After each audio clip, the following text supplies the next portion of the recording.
जैसा कि आज आप लोगों ने बताया, आपको फ्यूल फीड सिस्टम के बारे में सीखना है। फ्यूल माने ईंधन, फीड जो शब्द है हिंदी में लिखने की आवश्यकता तो नहीं है ना। अरे फ्यूल समझते हो, कौन कौन है इसके एग्जांपल? बिल्कुल बेसिक से करेंगे। और सीएनजी, एलपीजी, एलएनजी और सौर इलेक्ट्रिक वगैरह वो अलग रहेंगे। ये सारे किसके एग्जांपल हैं? फ्यूल के, यानी कि ईंधन के। जो फीड शब्द है वो फील से बना है। फील लेने वाली फील की बात नहीं कर रहा, फील माने भरना, ठीक है, उससे बना है। तो हिंदी में क्या शब्द है? भरना। तो ईंधन को भरना वो प्रणाली जिससे फ्यूल को फीड किया जा सके, ईंधन को भरा जा सके। कहां तक? कंबशन चैम्बर तक पहुंचा जा सके। कहां तक पहुंचा जा सके? Combustion chamber. कंबशन चैम्बर बोले तो दहन कक्ष। कंबशन चैम्बर को हिंदी में क्या बोलेंगे? दहन कक्ष। अब गौर करने वाली बात क्या है इसमें? गौर करने वाली बात यह है कि एक दिन तो हमने पढ़ा था कि ग्रेविटेशनल एक फोर्स होती है। कौन सी होती है? हिंदी में बोले तो गुरुत्वाकर्षण बल। कौन सी? ये जो अपन ऊपर फेंक रहे हैं ना, ये नीचे आ रहा है, ये कौन सी फोर्स की वजह से आ रहा है? तो फ्यूल को फीड करने के टोटल मेथड कितने हैं? दो हैं। एक तो ग्रेविटेशनल फोर्स के द्वारा और दूसरा फ्यूल फीड पंप के द्वारा। फ्यूल फीड पंप के द्वारा। अब जो ग्रेविटेशनल फोर्स है ना, गुरुत्वाकर्षण बल है, वो कैसे काम करता है? पृथ्वी की अपनी एक शक्ति है, वो फ्यूल को 9.81 kg पर सेंटीमीटर स्क्वायर के प्रेशर से अपनी तरफ खींचती है। इसका बेस्ट एग्जांपल कौन है? बाइक देखी आप लोगों ने? बाइक का फ्यूल टैंक ऊपर रहता है ना इंजन से। ट्रैक्टर देखा है? ट्रैक्टर का फ्यूल टैंक कहां रहता है? और जो सिंगल सिलेंडर इंजन है उनका ऊपर। ये दो तीन उदाहरण है जिनका फ्यूल टैंक ऊपर रहता है और उसके नीचे से पाइपलाइन जाती है कंबशन चेंबर तक, यानी कि फ्यूल इंजेक्शन पंप से होती हुई, इंजेक्टर से होती हुई। तो गुरुत्वाकर्षण बल के कारण फ्यूल नीचे आ जाता है। यही होता ना। जो सेकंड पॉइंट है फ्यूल को फीड करना पंप के द्वारा, उसमें तो हमें ये सीखना है कि फीड कैसे करते हैं। लेकिन जो पहला है उसको हम इजी मान लेते हैं, और इजी मानने के साथ साथ एक गलती कर देते हैं कि ऊपर से फ्यूल गुरुत्वाकर्षण बल के कारण नीचे आ जाता है। एक्चुअल में ऐसा नहीं है।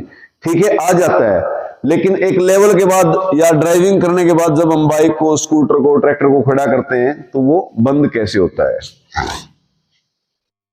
मान लो ये फ्यूल के आने का रास्ता था, इस फ्यूल के आने के रास्ते के ऊपर एक फ्यूल नीडल है। ये काफी बारीक साइज की होती है, मैं आपको समझाने के लिए बड़े साइज की बना रहा हूं। और इसके साथ एक इस जगह पे इस आकार का फ्लोट लगा हुआ है। इसका नाम है फ्यूल फीड नीडल। क्या नाम है? नीडल माने सुई, और इसका नाम है फ्लोट। फ्लोट का जो वजन है वो रहता है 4 से 12 ग्राम। कितना रहता है?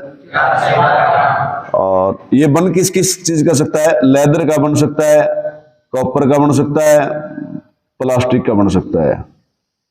ये आपको कार्बोरेटर में देखने को मिलेगा। कार्बोरेटर को डिसमेंटल करोगे ना तो आपको देखने को मिलेगा। आजकल तो मिलेगा प्लास्टिक का। किसका मिलेगा? जो एम्बेसडर और फिएट गाड़ी थी उनके कार्बोरेटर थे, उनमें मिलता था कॉपर का, या फिर बहुत पहले लेदर का बनता था। ठीक है जी। ये तीन मेटल ही क्यों चूज किए गए और इनकी क्या खास बात रही है? ये तीनों के तीनों पेट्रोल के ऊपर फ्लोट कर सकते हैं। फ्लोट माने तैरना। क्या कर सकते हैं? तैर सकते हैं, फ्लोट कर सकते हैं। अब सपोज कीजिए आप, जो नीचे का हिस्सा है, ये वाला हिस्सा है कार्बोरेटर का, इसमें जब पेट्रोल फुल हो गया, भर गया, हर जगह पे पेट्रोल ही पेट्रोल हो गया, तो इस चीज की तैरने की कैपेसिटी है। ये पेट्रोल के ऊपर फ्लोट करेगी, तैरेगी। जैसे ही तैरेगी, ये नीडल इससे अटैच है, तो नीडल ऊपर की तरफ उठेगी और इस रास्ते को जाके चोक कर देगी, बंद कर देगी। जिस रास्ते से फ्यूल आ रहा था, गुरुत्वाकर्षण बल के कारण आ रहा था, उस रास्ते को नीचे से एक नीडल बंद कर देगी तो फ्यूल नहीं आएगा। खड़ी गाड़ी में इस प्रकार से फ्यूल बंद होता है। ये सिस्टम आपको कार्बोरेटर में देखने को मिलेगा। किसमें? कार्बोरेटर में देखने को मिलेगा। कई बार खड़ी बाइक में आपने देखा होगा पेट्रोल टपकता रहता है। स्कूटर को भी कहते हैं बार बार ओवरफ्लो हो जाएगा, इसका तेल बंद कर दो, फ्यूल बंद कर दो, ऐसे शब्द आप सबने सुने होंगे ना। वो शब्द इसी चीज के लिए प्रयोग होते हैं, इस हिस्से के बीच में यहाँ पे डस्ट आ जाती है या कचरा आ जाता है और उस डस्ट की वजह से ये लाइन खुली रह जाती है, जिससे लगातार पेट्रोल नीचे आता रहता है। ऐसी सिचुएशन में हमें क्या करना चाहिए? ऐसी सिचुएशन में हमें फ्यूल कोक को ऑफ कर देना चाहिए। किसको ऑफ करना चाहिए? फ्यूल कोक को। फ्यूल कोक बोले तो वो जो ऑन ऑफ वाली टी रहती है ना, उसको फ्यूल कोक बोलते हैं। ठीक है, फ्यूल कोक को बंद कर देंगे तो ये फंक्शन ऑटोमेटिक ऑफ हो जाएगा। पहला जो ग्रेविटेशनल फोर्स सिस्टम है फ्यूल फीड सिस्टम का, पहला जो प्रकार है ग्रेविटेशनल फोर्स सिस्टम, वो समझ में आया? पक्का? कोई क्यूरी है इससे रिलेटेड? रिवाइज करूं एक बार। धरती के ऊपर एक आकर्षण बना हुआ है, उस आकर्षण को ग्रेविटेशनल फोर्स बोलते हैं, गुरुत्वाकर्षण बल बोलते हैं, जो फ्यूल को अपनी तरफ 9.81 kg पर सेंटीमीटर स्क्वायर के प्रेशर से खींचता है। ठीक है, इसका हमें ऑटो जगत में क्या देखने को मिलेगा? बाइक, स्कूटर और ट्रैक्टर, यानी कि जिनके फ्यूल टैंक ऊपर लगे हुए हैं, उनमें अपने आप पेट्रोल डीजल नीचे क्यों आता है पता चल गया? गुरुत्वाकर्षण बल के कारण। और वो गुरुत्वाकर्षण बल किस केजी से नीचे आता है? और उसको बंद करने का सिस्टम फ्लोट चैम्बर के द्वारा। फ्लोट चैम्बर में एक फ्लोट लगा हुआ जिसका वेट 4 से 12 ग्राम का है, वो लेदर, प्लास्टिक और कॉपर इत्यादि का बना रहता है, यानी कि ऐसे मेटल का बना रहता है जो पेट्रोल पे तैर सके। ठीक है जी, जैसे ही वो फ्लोट चैम्बर पेट्रोल से भर जाएगा तो फ्लोट तैरना शुरू करेगा, और तैरेगा तो फ्यूल नीडल ऊपर की तरफ उठेगी, उस रास्ते को बंद कर देगी जिस रास्ते से फ्यूल आ रहा था। क्लियर? अब बोर्ड को साफ कर दें ताकि दूसरे सिस्टम को पढ़ सके। ये फ्यूल फीड सिस्टम 2 प्रकार का होता है, इसमें से हमने एक पढ़ लिया ग्रेविटेशनल वाला, ये ऊपर वाला पढ़ लिया, इसको हटा दें। नोट कर लिया ना आप लोगों ने साथ में? ओके। जो दूसरा सिस्टम है बच्चों, उसको थोड़ा गौर से समझना है। दूसरा सिस्टम का क्या नाम है? फ्यूल फीड पंप के द्वारा। पहला किसके द्वारा था? गुरुत्वाकर्षण बल के द्वारा, और दूसरा फ्यूल फीड पंप द्वारा, या खाली पंप द्वारा, ऐसे लिख सकते हैं। ऐसे लिख सकते हैं कि पंप द्वारा। अब जब बात पंप की आती है तो एक हमारे दिमाग में एक छोटा सा क्वेश्चन पैदा होता है कि पंप चलाया जाता होगा किसी ना किसी से। इसको इजी वे में समझने के लिए आप ऐसे समझिए जैसे कि अपन घरों में पानी चढ़ाते हैं ना, पानी छत वाली टंकी के ऊपर, तो पानी वाली मोटर लगाते हैं और वो पानी को नीचे से उठा करके ऊपर ले जाती है। तो ऐसा ही कोई सिस्टम होगा, मोटा मोटी बात करें तो। ये जो पंप है ना बच्चों, ये 2 प्रकार के हैं। कौन कौन से हैं? एक तो मैकेनिकल पंप है, मैकेनिकल पंप। मैकेनिकल पंप का दूसरा नाम है एसयू पंप, और एक है बच्चों इलेक्ट्रिक पंप। ये मैंने सिर्फ लिख दिया है, इसको बाद में पढ़ेंगे, पहले मैकेनिकल पंप को पढ़ेंगे। एसयू किसी पेटेंटर का नाम है जिसने पेटेंट करवाया था ना अपने नाम पे। जैसे आप कोई प्रोडक्ट बना दो, उसको अपने नाम पे पेटेंट करवा लो, उसमें आप अपना नाम जोड़ दो। मैकेनिकल पंप को एसयू पंप के नाम से जाना जाता है। एक लाइन तो ये याद रखनी है। दूसरा इसमें याद रखने वाला क्या है कि मैकेनिकल पंप काम कैसे करता है। सबसे पहले किसी भी कार्य को जानने से पहले ये जानेंगे ऑपरेट किससे होता है। मैकेनिकल पंप बच्चों केम शाफ्ट से ऑपरेट होता है। किससे ऑपरेट होता है? केम शाफ्ट से। अब केम शाफ्ट के ऊपर कई प्रकार की लोब बनी रहती है। केम शाफ्ट के कई अलग अलग भाग हैं, तो केम शाफ्ट के किस भाग से ऑपरेट होता है? एसेंट्रिक केम से ऑपरेट होता है। किससे होता है? एसेंट्रिक केम से। ये 2-3 चीजें आपको याद रखनी है, ये टेक्निकली पॉइंट है, समझने के नहीं, याद रखने के पॉइंट है। जो मैकेनिकल फ्यूल फीड पंप है वो किसके द्वारा ऑपरेट होता है? केम शाफ्ट किससे ऑपरेट होता? केम शाफ्ट के कौन से भाग से ऑपरेट होता है? एसेंट्रिक केम से। अब एसेंट्रिक केम से कुछ ऐसा अभिप्राय बन रहा है, अपन इसको एक समझने का प्रयास करेंगे एक डायाफ्राम के जरिए। एक ये चीज बनाई बच्चों, मैंने इसको ये सेंटर दे दिया, तो ये गोल गोल ही घूमेगी, इसी सेंटर पे गोल गोल घूमेगी ना। एक एसेंट्रिक बना रहा हूं, इसका सेंटर यहां है। जैसे कि मान लो हैंडपंप से हम पानी निकालते हैं, हैंडपंप के ऊपर एक मोटर लगी रहती है, बिजली वाली मोटर। तो बिजली वाले मोटर के इधर एक जो राउंड सी चीज लगी रहती है, उसका सेंटर एक जगह पे होता है, यहाँ पे सेंटर में ना होकर के एसेंट्रिक होता है। जैसे ही इलेक्ट्रिक मोटर घूमेगी तो ये चक्ति ऐसे घूमेगी, ऐसे घूमेगी ना। इसकी चाल कुछ ऐसे रहेगी, ऐसे। लेकिन ये जिससे कनेक्टेड है ना, ये वाला हिस्सा जिससे कनेक्टेड है, उसकी चाल कैसे रहेगी? ऐसे रहेगी ना, अप डाउन अप डाउन। यानी कि यूं कह सकते हैं, रोटरी मोशन को रेसिप्रोकेटिंग मोशन में बदला जाता है। रोटरी मोशन को रेसिप्रोकेटिंग मोशन में बदला जाता है। किस में बदला जाता है?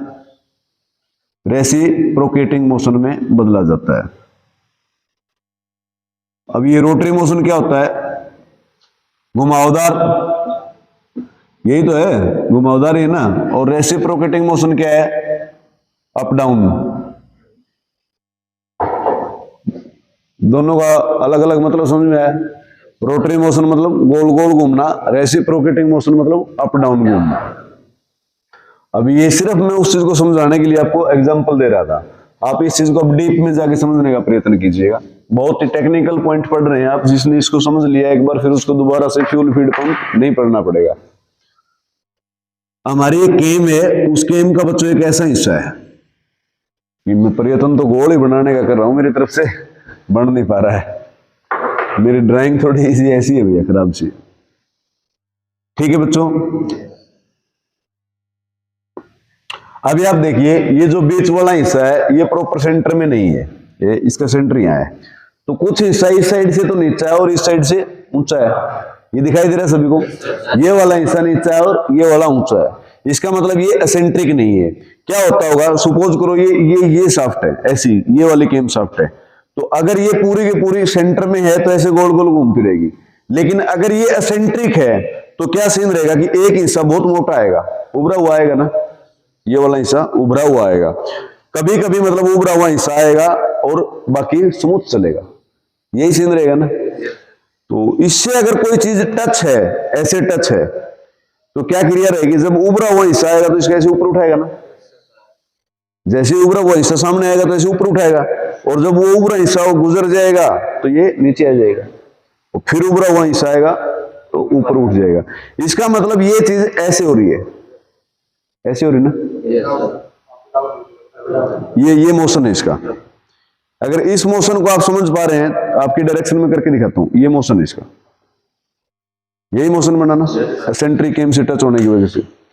वो जो पार्ट है, जो सीन मैंने अभी आपको करके दिखाया है, वो ये वाला हिस्सा बच्चों, ये एक चीज के अंदर फिट है, मैकेनिकल फ्यूल फीड पंप की हाउसिंग के अंदर फिट है। और हाउसिंग के अंदर दो वाल बने हुए हैं। एक साइड का जो वाल है वो इनलेट वाल है, और दूसरी साइड का जो वाल है वो आउटलेट वाल है। प्रयत्न कीजिएगा उसको समझने का, डेफिनेटली समझ में आएगा, विद गारंटी। मैं आपको श्योरिटी देता हूं कि आपको पक्का समझ में आएगा, बस आप फोकस कीजिए। इसकी जो पाइप है वो एक टैंक से जुड़ी हुई है। टैंक बोले तो फ्यूल टैंक। किससे जुड़ी है? फ्यूल टैंक से। मान लो ये है अपना फ्यूल टैंक, इसमें फ्यूल भरा हुआ है।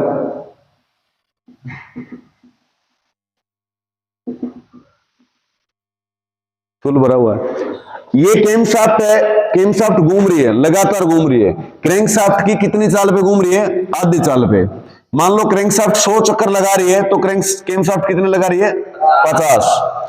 अगर क्रैंक शाफ्ट 100 चक्कर लगा रही है 1 मिनट में, फॉर एग्जांपल, तो केम शाफ्ट कितने लगा रही है? 50। ये केम का एसेंट्रिक भाग है। एसेंट्रिक भाग के ऊपर एक फ्यूल फीड पंप का लीवर लगा हुआ है। इसको मैं विद पार्ट नेम लिख देता हूं बच्चों। इस पार्ट का क्या नाम है? Eccentric cam. Eccentric cam. इस पार्ट का क्या नाम है? Fuel feed pump lever. अभी इस लीवर के साथ यहां पे अंदर क्या सीन है? एक डायाफ्राम अटैच है बच्चों। डायाफ्राम बोलो तो एक प्लेट की तरह, जैसे खाना खाने वाली एक प्लेट होती है ना, कुछ ऐसा, माने उससे मिलता जुलता, आप समझ लीजिए। ये पार्ट जब घूम के ऊपर आएगा, उभरा हुआ भाग ऊपर आएगा, तो क्या सीन क्रिएट होगा कि ये इधर उठेगा। अगर ये भाग इसका इधर उठेगा तो ये वाला नीचे आएगा। जैसे ही ये नीचे आएगा तो यहां पे शक करेगा ना, सक्शन क्रिएट करेगा। सक्शन क्रिएट करेगा, उस दौर में एग्जैक्ट वाल बंद रहेगी, बाहर जाने वाली वाल बंद रहेगी, और इनलेट वाल खुली रहेगी। तो इनलेट वाल में जो भी होगा रास्ते में, उसको ये अपने पास ले आएगा, अंदर ले आएगा ना। तो हमारी जो इनलेट वाल है वो किससे जुड़ी है? फ्यूल टैंक से जुड़ी है। फ्यूल टैंक में फ्यूल है, तो फ्यूल को अपने अंदर ले आएगा। उसके तुरंत बाद ये भाग गुजर जाएगा, तब तक एसेंट्रिक केम का जो उभरा हुआ हिस्सा है वो गुजर जाएगा, तो पतले वाला हिस्सा आ जाएगा। जैसे ही पतले वाला हिस्सा आएगा तो ये ऊपर की तरफ जाएगा, क्योंकि ये हिस्सा रिलैक्स पोजीशन में आ जाएगा। ये हिस्सा रिलैक्स पोजीशन में आएगा तो ये वाला ऊपर की तरफ जाएगा। अगर ये हिस्सा ऊपर की तरफ जाएगा तो ये वाल बंद हो जाएगी और जो फ्यूल आया था वो इस पाइप के रास्ते बाहर चला जाएगा, यानी कि जहां भी हमें भेजना है। और भेजना किसको है? फ्यूल इंजेक्शन पंप को। किसको भेजना है? फ्यूल इंजेक्शन पंप को। दो अलग अलग शब्द हैं, बच्चों कंफ्यूज मत होना। ये जो हम पढ़ रहे हैं ये फ्यूल फीड पंप के बारे में पढ़ रहे हैं, भेज रहा है वो फ्यूल इंजेक्शन पंप को भेज रहा है। फ्यूल फीड पंप को शॉर्ट फॉर्म में FFP लिखते हैं, फ्यूल इंजेक्शन पंप को FIP लिखते हैं। ठीक है, दो अलग अलग शब्द हैं। आज हमारा FIP टॉपिक नहीं है, आज हमारा टॉपिक फ्यूल फीड पंप ही है। फ्यूल फीड पंप का मैकेनिकल रूप पढ़ रहे हैं। मैकेनिकल रूप में हमने उसके अंदर की क्रियाविधि को समझने का प्रयत्न किया है कि उसके अंदर की जो कार्यविधि है वो कैसे ऑपरेट होती है।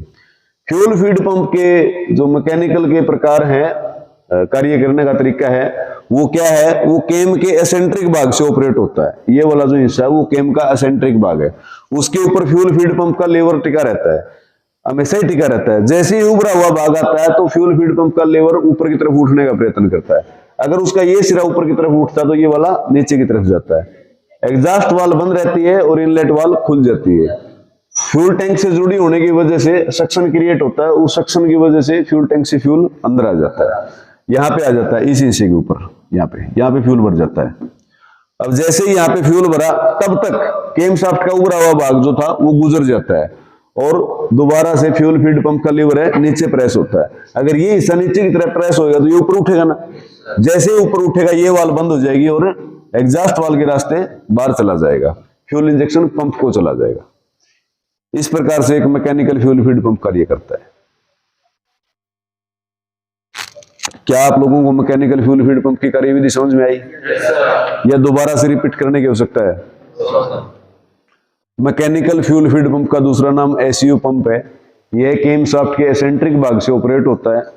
केम शाफ्ट का जो एसेंट्रिक भाग है उसका एक सिरा उभरा हुआ रहता है और एक सिरा पतला रहता है। उभरे हुए सिरे को ऊपर आने की वजह से जो फ्यूल फीड पंप का लीवर था वो प्रेस होता है।